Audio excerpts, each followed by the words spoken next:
Tudo bom, Folena? Tudo bem, Conde? Bom dia para quem está nos acompanhando. Mais uma vez, satisfação estar com você. E essa pergunta é fundamental. E é direcionada a quem? Ao Procurador-Geral da República. Até me perguntaram semana passada, Conde, por que só o Procurador-Geral da República e não também a Polícia Federal? Sim. Então vai para os dois, para os delegados da Polícia Federal que estão à frente dos inquéritos e ao Procurador-Geral da República. Quando vai ser concluído o inquérito e quando o Procurador-Geral da República vai propor a denúncia contra Bolsonaro e todo o seu séquito golpista. Não podemos deixar cair no esquecimento tudo que eles fizeram para atentar contra a democracia no Brasil. Na verdade, eles queriam instituir no Brasil uma ditadura. Não é uma retórica, isso é uma realidade. Ficaram durante 4 anos atentando contra as instituições brasileiras, em particular com a principal instituição do país, que é a nossa Constituição de 1988. Foi um pacto político que permitiu que a gente possa estar aqui. E eles queriam revogar o Estado Democrático de Direito para implantar uma ditadura no Brasil. Além desse grave crime cometido por eles, né, que está sob investigação, né, tem outros delitos também que são todos correlacionados, como peculato de apropriação de joias, com cartão de vacinação de Covid. Lembrando que tivemos uma CPI da Covid no Senado que apurou e indiciou diversos membros do governo anterior, inclusive por peculato. Quase 800 mil pessoas morreram no Brasil, e muitas dessas mortes em razão de omissão e até mesmo atos de ação do ex-presidente da República. Então, isso tudo, Conde, tem que ser buscar as devidas responsabilidades de quem praticou. Folena, ontem saiu uma notícia de que a Polícia Federal estava indiciando um dos advogados do Bolsonaro, estavam periciando ainda os 4 celulares do Wassef, que é advogado da família e tudo mais, e também do Weingarten, se não me engano, acho que eles iam indiciar o Weingarten também por conta da questão das joias. Os celulares do Wassef foram apreendidos em agosto do ano passado, de 2023. Eu acho que a opinião pública, de maneira geral, acostumou mal a Polícia Federal, porque a gente falou assim, nossa, como tá rápido, o Bolsonaro já tá quase preso, não sei o quê, como tá rápido, de repente ficou lento essa questão. E eu fiquei me perguntando assim, se a Polícia Federal não tá lenta demais, quer dizer, já tá 1 ano com os 4 aparelhos celulares e só agora vai fazer mais uma perícia e tudo mais para tentar concluir o processo. Qual é a sua visão deste processo que eu mencionei aqui? Conde, olha, eu tenho constatado o seguinte, de março de 2024 para cá, esse assunto saiu de cena. E, veja, coincidência, né? Saiu de cena exatamente quando chegaram no Bolsonaro. Chegaram no Bolsonaro em fevereiro, com a tal da petição 1.200, né, que a decisão, a pedido do delegado da Polícia Federal, né, que formulou uma representação ao Alexandre de Moraes, pedindo, né, diversas medidas cautelares e pedido de prisão preventiva, entre elas daquele assessor do Bolsonaro, acho que não me recordo agora o nome, o assessor Felipe Martins, que está preso ainda. E medidas cautelares também contra Bolsonaro. Bolsonaro tem o passaporte apreendido, ele está proibido de manter comunicação entre os investigados. Entre esses investigados estão o ex-comandante da Marinha, do governo de Bolsonaro, o ex-comandante da Defesa do governo de Bolsonaro, está o Braga Neto, que foi o vice-ministro de Bolsonaro e vice na chapa de Bolsonaro, que também está inelegível juntamente com o Bolsonaro, o general Heleno, aquele que falava o tempo inteiro, se pegar ladrão não fica um, meu irmão, e ele sumiu, está caladinho agora. Então, Conde, a partir desse momento, que foi exatamente, isso veio a público na véspera do Carnaval. Eu me lembro que nós fizemos até um 11 News, na quarta-feira de cinzas, em que nós tratamos disso, mas na quinta-feira, antes do Carnaval, foi quando a decisão do Alexandre de Moraes veio a público. A partir daí, né, em março, entrou o Elon Musk na parada, e o Elon Musk tentou tirar do cenário, tirou de cena Bolsonaro, e ficou quase 1 mês, né, fazendo um duelo indevido com Alexandre de Moraes. Ele sequer esse camarada, tal de Elon Musk, ele não é cidadão brasileiro, ele não tem nada a ver com a jurisdição brasileira, com a justiça brasileira, tem a ver, sim, as empresas dele que estavam descumprindo, no caso X, que descumpria decisões do Supremo Tribunal Federal para evitar o ódio lançado exatamente por essa turma, na rede mundial de computadores. Então, Conde, de março para cá, esse assunto tem... o Bolsonaro saiu de cena. A imprensa, a mídia corporativa quase não fala. Por isso que eu, toda semana com você, eu procuro lembrar desse assunto. E também, veja, esse caso agora específico das joias, que envolve acusação de peculato, algumas pessoas já estão diretamente indiciadas, como Mauro Cid, o pai de Mauro Cid, que foi flagrado, né, tirando uma foto dele mesmo com as joias. E depois, ano passado, né, veio para o debate com a apreensão do celular do meu colega, ex-advogado de Bolsonaro, que disse, ele mesmo falou para todos no público, que ele foi nos Estados Unidos recomprar as joias que tinham sido vendidas por Bolsonaro. Olha que coisa esdrúxula, né? O Bolsonaro se apropriou de um patrimônio público e vendeu. Aí eles correram nos Estados Unidos para recomprar. Sob a alegação. Quase que eles não conseguem. Não, e veja só, Conde, qual é a alegação de defesa deles? Não, é que nós tínhamos dúvidas se essas joias eram pessoais, estavam no patrimônio pessoal de Bolsonaro, ou se elas eram da República. Óbvio que eram da República. Isso é claro. Ah, mas o Tribunal de Contas só disse depois de um determinado período aí que nós fomos recomprar, ou seja, eles confessaram que venderam as joias. E agora, Conde, só para lembrar a todos nós, parecia muito uma fotografia de um jogo de joias que eles receberam, que tinha caneta, abotoadura, relógio, mas tinha um lugar sem nada naquele conjunto de joias. Era um bracelete. É isso que quando a Polícia Federal concluiu esse inquérito e o Procurador-Geral da República mandou devolver, era exatamente para saber que joia a mais era essa. E parece que a joia é exatamente o que faltava naquele conjunto, e parece que agora eles, até onde se divulga, né, é que seria um bracelete. Um bracelete, né, de joias, cravejado de diamantes. Então, Conde, olha só o comportamento dessas pessoas. Pessoas que estavam à frente do Estado brasileiro, tratando de coisas do Estado brasileiro como se fosse coisa delas. Palácio do Planalto. Não tem a menor noção, nunca tiveram a menor noção. Agora, por muito pouco, não foi uma tornozeleira de prata, alguma coisa assim, né? Muito parecido. Bracelete, tornozeleira, dá quase no mesmo, né? Mas, brincadeiras à parte, trocadilhos à parte, a gente percebe que realmente houve esse recuo. Deve ser uma coisa muito feia, realmente, o conjunto da obra do Bolsonaro, né? Deve ser uma coisa... Eu acho que eles estão esperando o timing político agora, depois das eleições municipais, né? Para ninguém sair gritando, dizendo que a justiça brasileira interferiu nas eleições municipais. Acho que vai esperar passar as eleições municipais, e aí acho que o nosso, né? Essa criatura folclórica, né? E pestilenta da nossa história será finalmente indiciado. O que você acha? Conde, olha, eu acho isso muito ruim. Acho que deveria. Eu considero, por exemplo, com relação aos atos de 8 de janeiro, eu considero que já há provas mais do que suficientes para a propositura da ação penal. Essa é a minha interpretação. Quais seriam essas provas evidentes, já de poder da polícia e de conhecimento de todos nós? Não só do Ministério Público. Eu tenho conhecimento, você também.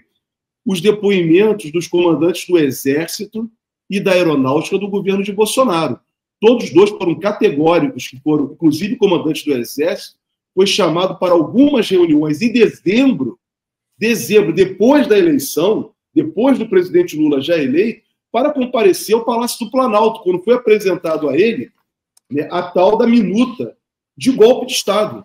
Essa que a Polícia Federal também tem conhecimento. São diversos atos, GLO, estado de defesa, decreto de estado de defesa, estado de sítio, tudo isso, Conde. Então, o comandante do Exército, para mim, deixou muito claro isso, que ele participou dessas reuniões no Palácio do Planalto, convocado pelo presidente da República. Isso que ele falou, está no depoimento dele que eu li. Além disso, o depoimento do comandante da Aeronáutica, a meu ver, ainda é mais revelador ainda, diante de tudo que estava sendo construído para impedir a posse do presidente Lula e exatamente instituir, né, o Bolsonaro continuar à frente do governo do Brasil.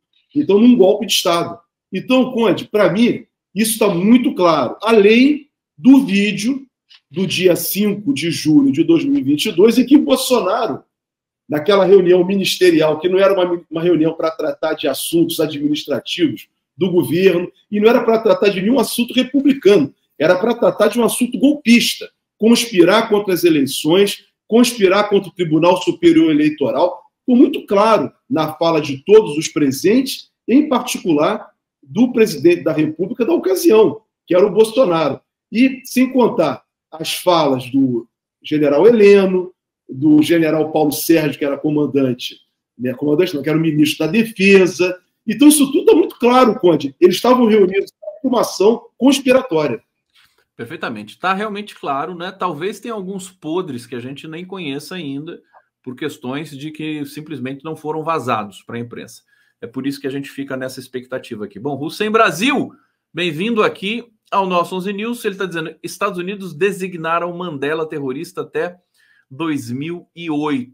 Obrigado, Hussein. Ele está lembrando aqui das desfaçatezes aí dos Estados Unidos nesse processo, inclusive, de cooptar a Polícia Federal Brasileira, um tema que eu queria que o Folena fizesse um comentário rápido aqui antes, eu vou ler os comentários, mas daquele cidadão da Malásia, né, que também é palestino, Malawi, né? Ele é isso? Quem nasce na Malásia? Palestino, mas com dupla cidadania. Ele tem cidadania da Malásia também. Que foi deportado do Brasil, assim, simplesmente porque a Polícia Federal foi informada pelo FBI, né? Essa instituição americana tão confiável, né? Que o sujeito era pertencente ao Hamas. Achei uma vergonha gigantesca. Até agora estou procurando a placa do caminhão que atropelou o país, a soberania do Brasil. Ana Tereza Gomes Felipe está dizendo aqui: sou igual ao São Tomé, só acredito vendo a prisão do Bozo. Ivo Afonso, aguardando, saudando o grande camarada Marcelo Dias, vai estar daqui a pouco aqui conosco. Vanderlei Ricardo Silveira, bom dia, 11 News, Gustavo Conde, Coromandel, Minas Gerais, sempre saudando o Coromandel aqui. E Antônio Gorski, Folena, comente sobre a vergonha Gilmar Palusa. Então vamos lá, pela ordem. Gilmar Palusa, e depois comenta a deportação desse palestino do Brasil. Bom, Conde, com relação à questão dessa extradição do palestino, a meu juízo, tem que investigar isso, mas está parecendo que é abuso de autoridade. Sério, por quê? Não foi cumprida a lei de imigração brasileira. Nós temos uma lei, desde 2017, que trata desses casos de estrangeiros, né, casos de imigração, e não pode as pessoas serem deportadas dessa maneira. Tem que garantir, no mínimo, um devido processo legal para as pessoas. Então, isso não foi garantido, em desacordo com a Constituição do país, em desacordo com a lei. Se as autoridades da Polícia Federal que praticaram esse ato têm que ser chamadas à responsabilidade por parte do ministro da Justiça e por parte também do diretor da Polícia Federal, para verificar se houve ou não abuso de autoridade nesse caso em particular. Então, eu entendo que isso foi muito ruim para o Brasil. Não é assim que a Constituição e a lei determinam que deve se proceder, e não estamos aqui a serviço de governo estrangeiro nenhum governo estrangeiro. Nós acreditamos que somos um Estado soberano. Né? Sendo um Estado soberano, esse tipo de comportamento não deve ser feito dessa maneira. Perfeito. E o caso do Gilmar Palusa? Não sei. Você não sabe isso? É o evento que o Gilmar Mendes promove. Não o Gilmar Mendes, mas já sei. Todo ano em Lisboa, com muitas autoridades brasileiras. Me parece que 160 integrantes do governo Lula foram liberados para participar, e as pessoas chamam carinhosamente e provocadoramente de Gilmar Palusa. O Jorge falou: o que é isso, Gilmar Palusa? Não sei o que eu já sei. Olha, vou dizer o seguinte: eu acho que o ministro Gilmar Mendes não devia fazer isso, mas já que ele faz, né, há muito tempo ele faz isso. Né, inclusive diversos juristas, advogados, ministros do Supremo Tribunal Federal vão para Portugal, ele promove isso anualmente. Eu acho que ele não deveria fazer, mas ele faz. Eu acho que nós deveríamos travar essa discussão, até que ponto isso está em desacordo com a Constituição, com o princípio da moralidade, que está previsto na Constituição para a administração pública. Isso é o mesmo, Conde, por exemplo, que 6 ministros, 6 juízes brasileiros, ministro do Supremo Tribunal Federal, ministro do Superior Tribunal de Justiça, desembargadores, foram, por exemplo, a Israel a convite de uma entidade, né, de Israel. E eu considero que aquilo não deveria acontecer. Houve ou não infração, né, ao princípio constitucional da moralidade, uma entidade privada pagar para que autoridades brasileiras vá a outro Estado. Eles não foram com o recurso deles. Então, isso tem que ser averiguado. Se não foi, houve ou não quebra do princípio da moralidade constitucional. Então, esse, para mim, é o ponto. Não só isso, também festas, jantares, com vescote, pagos por bancos, por seguradoras, para que juízes possam debater assuntos de interesse deles. Então, quer dizer, isso tudo está em desacordo, a meu sentir, com a Constituição brasileira. Então, esse caso do Gilmar, todo ano realmente isso é debatido, ele apresenta uma justificativa que ele tem feito isso constantemente, é uma forma de promover a integração entre juristas brasileiros, autoridades brasileiras com autoridades europeias. Eu, particularmente, não gosto disso, Conde. Eu não gosto, não acho recomendável, por exemplo, isso nós vimos na Lava Jato. O precedente da Lava Jato foi muito ruim, em que juízes, promotores são pagos, por exemplo, e convidados para fazer curso no Departamento de Justiça americano. Isso não é bom.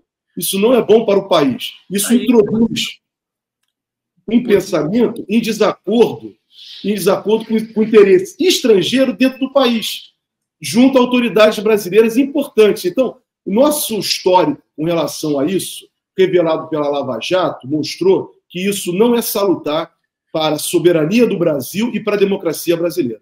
Jorge, vou lendo aqui no 11 News, a Coraline Perazzoli está dizendo aqui no bate-papo, 156 políticos e Polícia Federal na participação do Gilmar Palusa, STF se recusa a informar quem está financiando. Está aqui a posição do Jorge Folena, um operador de direito que é respeitadíssimo no país, e acho que muitos operadores também compartilham dessa opinião.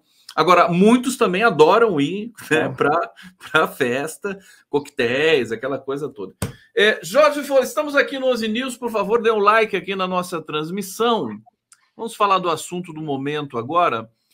Jorge Folena, você fuma maconha? Não. Estou brincando, querido. Não, poderia fumar, mas não fumo. Agora o STF falou, né? Tá, vou perguntar para todo convidado agora, assim, na seca, né? Você fuma maconha? Agora, não teria problema nenhum, né?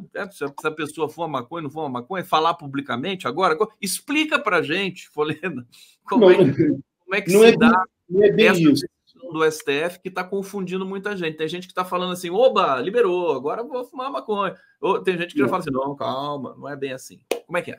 Vamos lá, Conde. Olha só, primeiro nós temos uma lei de drogas de 2006, né, uma lei que tem no artigo 28, né, a previsão em que porte de droga para uso drogas, a lei diz claramente, porte de drogas para uso pessoal, ela tem uma pena, mas não é uma pena de privativa da liberdade. Ela tem prestação de serviço, tem um processo educacional para que você não se conscientize.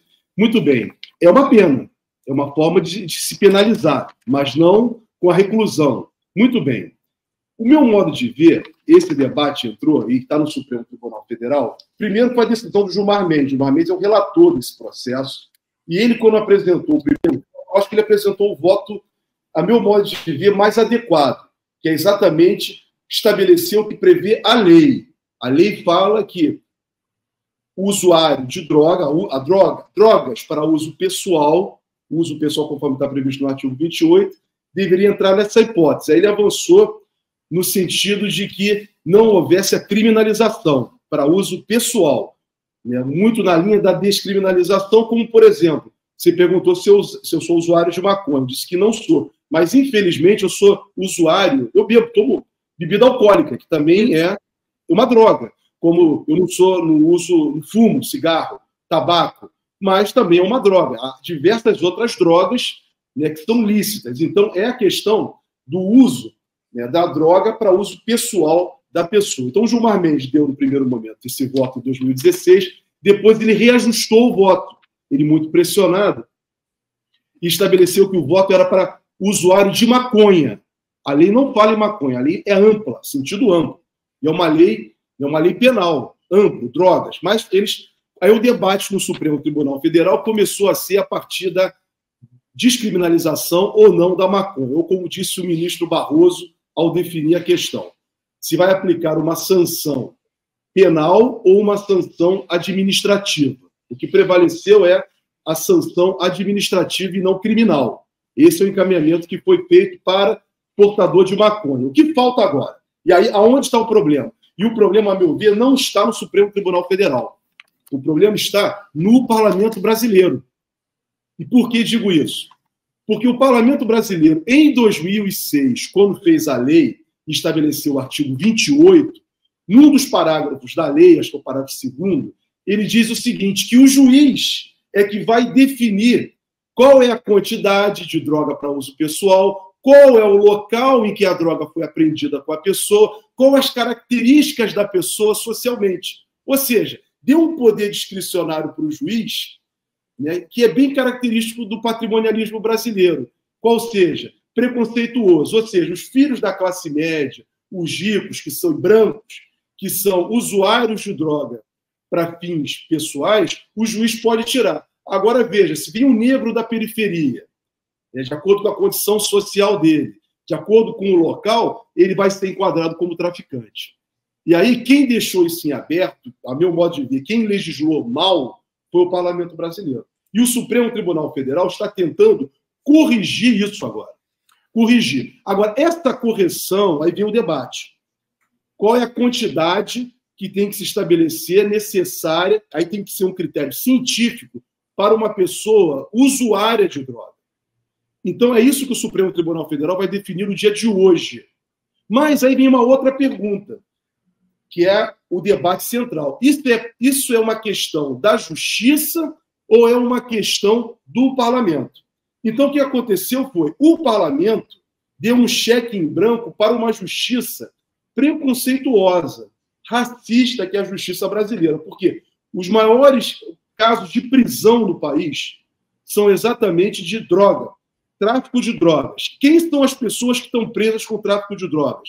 Pessoas negras, pobres e da periferia. Então, por esse cenário, né, o Parlamento Brasileiro não tem cumprido a missão. Ele criou um mecanismo para aliviar a barra da classe média alta e pessoas brancas. Então, agora o Supremo Tribunal Federal, tentando estabelecer um parâmetro, está definindo qual é a quantidade. Vamos lá, vamos trazer o debate aqui, o pessoal está comentando aqui no bate-papo. Aliás, peço para vocês comentarem mais e participarem mais ainda aqui do nosso debate. Antônio Gorski está dizendo, Folena, comente sobre a vergonha. Ah, não, isso aqui eu já tinha mostrado. Itamar Gomes, bom dia. Eu fumo maconha há 45 anos, então vejo como crime. Também, né? Se visse como crime, seria uma coisa fantástica. Parabéns, Itamar. É isso mesmo, sabe? Tem que assumir tudo que faz. Graças Leiva. Bom dia, Conde querido. Um beijo para Graças Leiva aqui, de Monteiro Lobato, né? Graças, querida. Tá tudo bem aí com você? Walter Xavier, já que proíbe maconha, proíbe bebida alcoólica que mata, destrói famílias, ela sim, a entrada para o crack, cocaína, maconha é de boa. Pô, aqui o Walter... A diferença dos danos sociais do álcool e da maconha é uma coisa gritante, né, Folena? É uma coisa impressionante, assim. Agora, o que as pessoas estão em dúvida, eu queria que você fosse técnico nessa resposta para a gente, você sempre é, mas mais técnico, no sentido de que, por exemplo, o que pode esperar agora uma batida policial? Um adolescente negro da periferia é pego com um cigarro de maconha. E só um cigarro de maconha. Ele está fumando na rua. O que acontece com ele agora? Dependendo da quantidade que ele tiver, conforme definido pelo Supremo Tribunal Federal, ele não vai ser criminalizado. Tem que dar um tratamento igual. Ele pode ser levado para... Nem deveria, Conde. Nem deveria, porque a decisão do Supremo Tribunal Federal vai servir de referência para todo o sistema de justiça brasileiro, no qual está incluído as polícias também. Claro. A polícia, o Ministério Público. Então, esse vai ser um parâmetro. Vai fixar uma tese, esta tese vai servir de referencial para todo o país. Até o Pacheco já está dizendo que ele vai fazer lá um projeto de emenda à Constituição né, para criminalizar qualquer porte, se portar qualquer droga. Mas essa decisão do Supremo Tribunal Federal é a resposta para a sua pergunta. A partir de que hoje vier a ser definido como quantidade, hoje é que vai definir a quantidade. Ontem definiu a não criminalização, já tem maioria para isso. Agora vai definir qual é a quantidade que não vai caracterizar tráfico. Então, um cigarro de maconha, 20 gramas, 50 gramas, 60 gramas, quem vai definir vai ser a jurisprudência hoje. Parece que vai ser 60 gramas, segundo a ministra Carmen Lúcia, o voto que ela deu, e as pessoas vão ter direito também a plantar 6 pezinhos de maconha. Eu achei tão fofo isso, um pezinho de maconha na sua casa. Quando for o Natal, você coloca umas bolinhas ali, né? Umas bolinhas psicodélicas. Ô Folena, seguinte, e o Congresso? O Congresso ficou enlouquecido com essa história. Não vai querer. O Congresso, o Rodrigo Pacheco soltou cobras e lagartos, dizendo que não vai aceitar. Quer dizer, ele não soltou cobras e lagartos, ele soltou outros bichos mais educados, mas que, no fundo, significam cobras e lagartos. Como é que vai ficar essa história? Como é que vai ficar essa competição de jurisdição? Ô Conde, olha só, vamos lá. Eu falei agora que eu considero que o erro desse assunto não foi do Supremo, o erro foi do Parlamento brasileiro, que fez uma lei, né, uma lei que dá um poder discricionário e aberta. E o Supremo está dando contornos para fechar o erro do Parlamento. Agora, esse tema não é só isso, são as omissões que o Parlamento brasileiro tem de enfrentar temas importantes. Tinha a questão lá das terras indígenas, tem diversos temas, casamento de pessoas do mesmo sexo, né? Então, isso tudo são temas sensíveis que os parlamentares não querem tratar porque isso tira voto. Então, o que acontece? Isso que abre caminho para a tal da judicialização da política. Aí, o que faz a sociedade? Com base na Constituição brasileira, que é uma Constituição que tem princípios fundamentais importantíssimos e que garante, né, a nossa relação na sociedade como um todo, com base na Constituição, vão ao Supremo Tribunal Federal pedir para interpretar.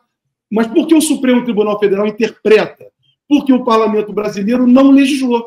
Então, agora o Pacheco vai legislar aquilo que eles se omitiram. Eles nunca definiram qual era a quantidade de drogas para caracterizar tráfico de drogas. Então, uns se beneficiavam e outros não. Uns mais bem, né, brancos, ricos, usavam, não, eu sou usuário. Então, como eu sou usuário, o máximo que vai ter é essa pena aqui. Uma pena de prestação de serviço, ou então eu fazer um curso, né, para poder compreender a questão da droga. Então, quer dizer, para uns é dado tratamento, para os outros, para os pretos e periféricos, né, com as guerras às drogas que eles fazem para exatamente incriminar a periferia, é considerado traficante. Então, quem errou? Volto a dizer, o grande erro sobre a questão das drogas está exatamente na omissão do parlamento. Agora o Pacheco está pulando. De fato, isso gera a judicialização da política que nós não queremos. Queremos sim que tenham leis claras e leis que respeitem a Constituição brasileira. Bom, eu vou seguir conversando com outro advogado aqui, que é o Marcelo Dias, meu querido, que eu não apresento o Marcelo em geral como advogado, porque ele é um grande ativista, liderança, ex-deputado estadual do PT. Um grande advogado. E é um grande advogado também. Então ele vai falar para a gente aqui também essa questão da judicialização da política. Folena, brigadíssimo. Sempre um prazer. Bom trabalho para você hoje, meu querido. Estaremos juntos semana que vem. E amanhã tem o Soberania em Debate.